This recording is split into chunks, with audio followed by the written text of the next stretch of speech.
welcome back in. Appreciate everybody hanging out with us here in the Outkick studios. We're breaking down the weekend that was in the world of sports and the biggest crowd that has existed to watch a sporting event since March of last year was the big boxing match down in Texas that was going on in Jerry Jones's stadium, an early preview of the crowds that will theoretically be able to be present there for a full Dallas Cowboys stadium, which should be a lot of fun. In August, I would imagine we will get a 100% full capacity stadium there as we return to some form of normalcy in the world of sports. And there's certainly a degree of normalcy in Canelo Alvarez delivering another beatdown, even if it was really a battle between both those guys.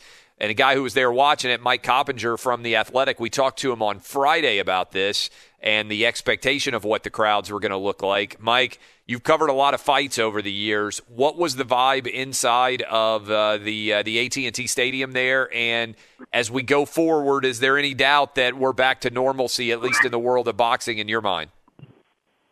Yeah, Clay, it was wild. I mean, I've never experienced an atmosphere like this simply because this broke the indoor attendance record for boxing in the U.S. with 73,126 fans. And Canelo's a rock star. They were all screaming. They were booing Billy Joe Saunders.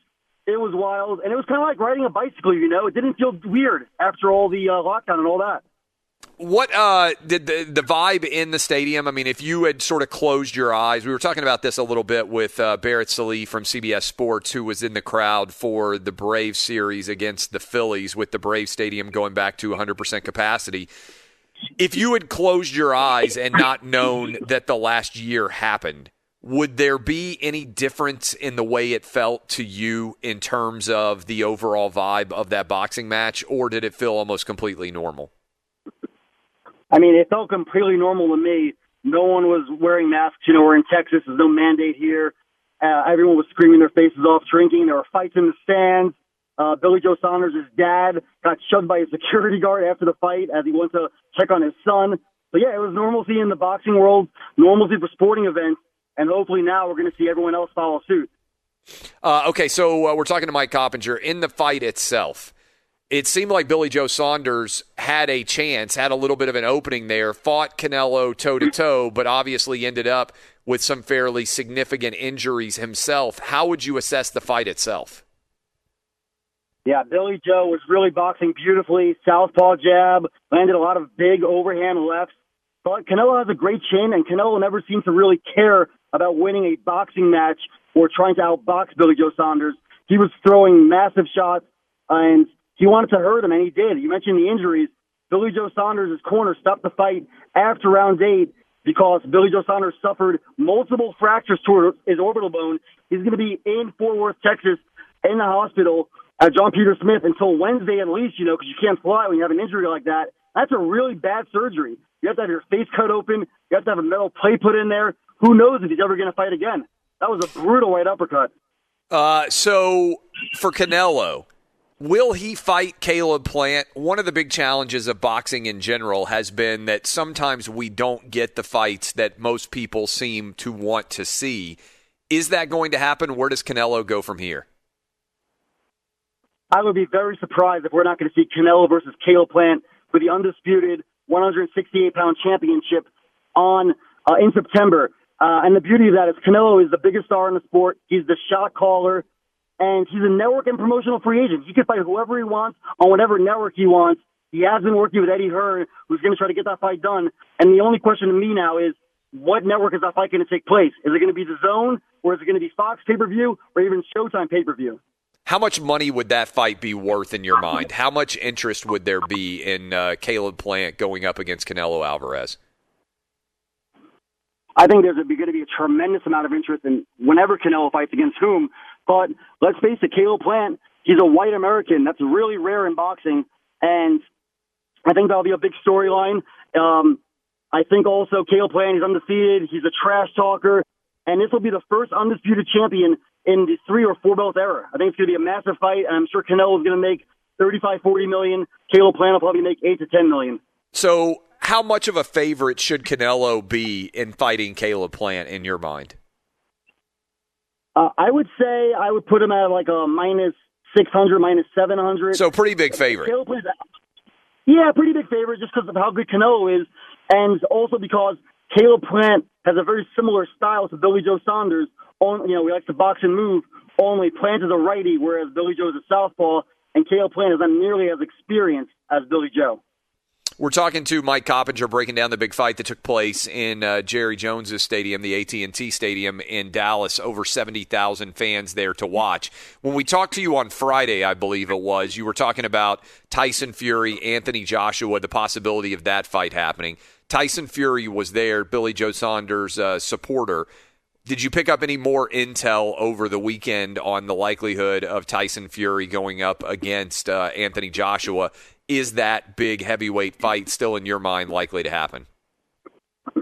I think we're going to get an announcement this week for August 14th in Riyadh, Saudi Arabia. I was told earlier today that the fight's pretty much done now, and they're just finishing up the paperwork. So I think we could have it as soon as tomorrow even, or the day after. And that's going to be the biggest fight, not just in boxing, but combat sports in a good 5 years. So Riyadh, August 14th, that's smart, right? Because they get it in before the NFL or college football start. In the summer, I would think there would be a monster amount of demand for that. I think that would also be right after the Olympics. If that is the date and if that is the event, who should be the favorite and who do you make as the guy who would win that fight? I'm going big on Tyson Fury. I think he's one of the best fighters in the world, regardless of weight, and he just happens to be a heavyweight who is 6'9", a massive puncher. He can box tremendously, too, from the outside. But odds maker-wise, I would say Fury's probably going to be like a -200, nothing crazy. I mean, Joshua's a great fighter, too. He's just, a massive puncher, and that's going to be a fight between the two biggest stars in England, but it's going to really cross over, I think, to the United States and beyond. So if whoever wins that fight, and we'll have a lot of time to talk about it if you're right, and it's going to happen in August, where does that set the table? Obviously, Anthony Joshua lost to Ruiz. Tyson Fury, you still got, kind of floating around out there what exactly he would do afterwards, whether or not his next fight would be maybe a rematch with Joshua because there'd be so much interest depending on how it goes. What's his trajectory look like? How would you kind of sketch out where heavyweights are going from that fight? Yeah, I mean, it's actually going to be a two-fight deal with them splitting the revenue 50-50, and it's going to be a $150 million site fee. So a lot of money to split. That's not even counting the pay-per-view. That's wild. The loser, yeah, it's wild, yeah. And the loser is going to get 40% to 60% for the winner in the rematch. So it'll be two fights between Fury and Joshua. After that, though, how much time do you think they would give? Yeah, that's an interesting question. How much time would be likely to happen if they fight in mid-August, regardless of what happens there? They've set up a two-fight combo. When would the next fight happen? 4 months, 6 months? I mean, what would you foresee? I would say anywhere from December to February, March, somewhere in there. And then after those two, obviously we don't know exactly what would happen, but how is the heavyweight universe looking outside of theirs? Does Deontay Wilder have a chance to get back and fight Fury again, or how is that assessed? How is that breaking down? Yeah, actually, right now, they're waiting for a ruling from the arbitrator in the Deontay Wilder-Tyson Fury case. They've been at the arbitrator's house in Napa, California, and it's unlikely that he's going to rule that Fury has to fight him again, but he might award damages. And then after that, I think we might see Deontay Wilder fight Charles Martin over the summer. And if they're smart, they should do Deontay Wilder versus Andy Ruiz. That's a big, big fight, and I think it sells really well on pay-per-view. Has Andy Ruiz redeemed himself after putting on some weight, obviously, and not looking as good in the rematch against Anthony Joshua?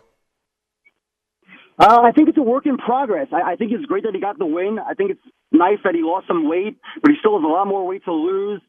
The most important thing, I think, is that he's not a superstar, but he's definitely a big attraction right now, and he's going to get a big fight. I think the fight to make is Deontay Wilder. He beats Wilder. He's bigger than he's ever been before. If he loses, then maybe he gets a rematch.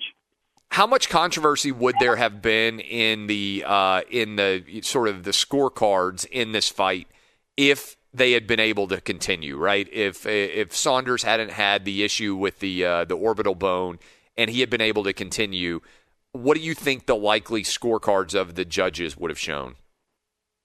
Yeah, that's a great question. We know how much boxing loves controversy. Yeah, no doubt. I actually had the fight. I had the fight even after the 8th round. I had Saunders up 4-3 heading into into the 8th, and I think it was a really close fight. I mean, I always tell anyone, when you score a fight, I'm not saying, I'm right on every round.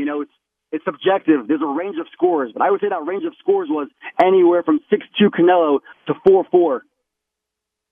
And a lot of times, that's what's the challenge of the boxing is, right? Like, and why people sometimes don't trust it is when you go into that, those scorecards, craziness can happen, and sometimes it's just people don't trust it, right? Yeah, people are really not trusting judges. We saw what happened with Canelo Triple G, the first fight, and a million other fights. I mean, the one that comes to mind for me is when Canelo Alvarez, who's a way better fighter now, fought Floyd Mayweather in 2013. Mayweather absolutely clowns him and played with him for 12 rounds, and one judge had it even. What do you think, by the way, speaking of Mayweather, what do you think about this exhibition against the Paul brother? I mean, Mayweather is 44 years old. He's obviously undefeated, never lost. Do these YouTube fights help or hurt the overall sport of boxing in your mind? I think it's great that they bring some interest to the sport from the casuals, but I think what ends up happening is people don't realize that this is not a real fight, and they're going to watch the fight on June 6th. It's not going to be a real fight, and then they're going to complain afterward, and it's going to do big business, I am sure, especially after Jake Paul's gotcha hat stunt, which seems to really inject a lot of life into the event. And so it is kind of interesting. It's like an entry point for a lot of these YouTube the fans, right? These young kids, because they're not necessarily committed that much to the idea of boxing, and they didn't grow up with Mike Tyson, or they didn't grow up with Lennox Lewis, or some of the other Evander Holyfield monster stars that a lot of people around my age would have grown up with. And so you end up watching, it's kind of an entry point, but if you think it's not a very entertaining product, you may be less likely to support the guys who are the big-time pros. Right, because you always hear people say, well, it's great because the YouTubers might stick around in the YouTube audience. I'm not so sure they're going to stick around. I don't know that they're into boxing. But look, Jake Paul seems like he's committed to fighting right now, at least for, right now he wants to do it. I don't know how long he's going to do it after that. I'm just not so sure that they're going to stick around, but I do think that the boxing demographic is younger than people think. At this point now that the Jerry's World has had over 70,000 fans, is it fair to say that boxing for big events, I know you said that the one between Joshua and Fury might take place in Saudi Arabia for money-related purposes, but is Vegas going to have to follow this lead now that they had over 70,000 present for this boxing match? Is boxing back to normal pre-COVID in your mind after this event? I sure hope so. I mean, obviously a lot of fights go to California and New York, and they're still restricted, which is hurting the sport. And Top Rank, who has an output deal with ESPN, just did a 4-fight deal with Virgin Hotels, which is the former Hard Rock. That only holds like 1,500, 2,000. So, but we're going to have Allegiant Stadium there, maybe wanting to host a Canelo fight, host maybe a Deontay Wilder fight. I do think boxing is going to be back, and hopefully it's going to help lend itself to other sports having big events. Outstanding stuff as always. I appreciate the time, Mike. Glad you were there on Saturday night, and hopefully we'll talk to you soon again. Maybe if that news comes out about Joshua and Fury fighting, that would be obviously something big going on throughout the summer for people to look forward to. Appreciate it, my man. Thanks as always, Clay.